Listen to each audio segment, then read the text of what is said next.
when you pick a camp spot, it is important to pick a flat spot, obviously. And I know you see lots of like meadow flowers and stuff around us, but these were spots that didn't have any of that greenery. So you never want to put your tent over something growing, like something green that's growing, like, you know, like that. Anything like that. Anything green. You do not want to put your tent over that because it will kill it, especially if it's for more than one night. This ecosystem is really fragile up here. It really has such a slow or short growing season that if we kill something up here, it is likely to not recover for many seasons. So when you're especially camping in the high alpine, find a place that's flat, obviously, and then something that is a patch of dirt that does not have any flowers or greenery on it.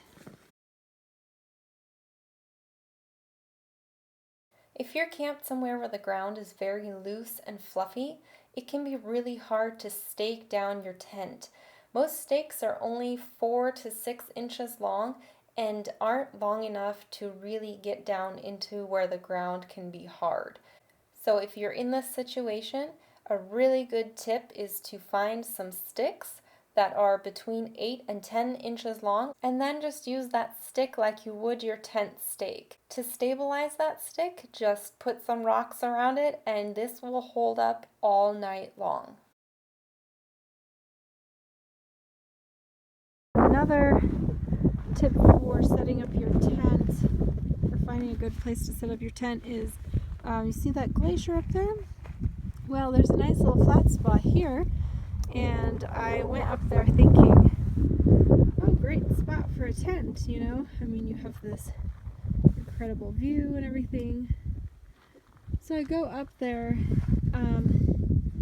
and you realize that the glacier is melting and it's draining into that flat area.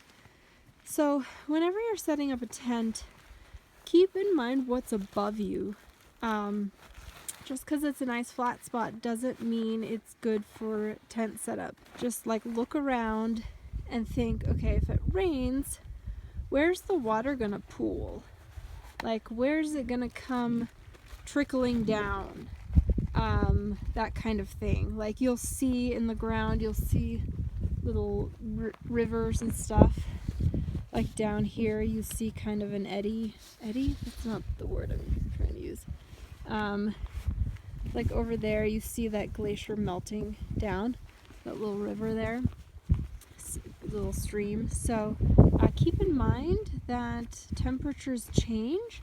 If all of a sudden that starts to melt a lot, you might get a lot of water underneath your tent. Just keep in mind what is around you and what would happen if the weather changed. If you're trying to set up your tent in really rocky ground that your stake doesn't want to go into, always feel free to use a rock to pound in your stake. It works really well. I initially didn't think I was going to be able to get these stakes into here, and as soon as I used the rock, it worked really well. If you definitely cannot get your stakes into the ground, you can use rocks to stake out your tent. Just make sure you have rope in your backpack. Any sort of rope will work for this, and then you can tie the rope onto your guy lines. You do not want to tie the guy lines around the rock. A lot of rocks are really sharp and abrasive and could definitely ruin the guy lines. So you want to take the rope, thread it through the guy line, and tie it around the rock like you see in this photo. I hope you found these 4 tips and tricks for setting up camp helpful. If you have any questions, just comment below and I will be happy to answer them for you. Thank you so much for watching, and I'll catch you on the next adventure.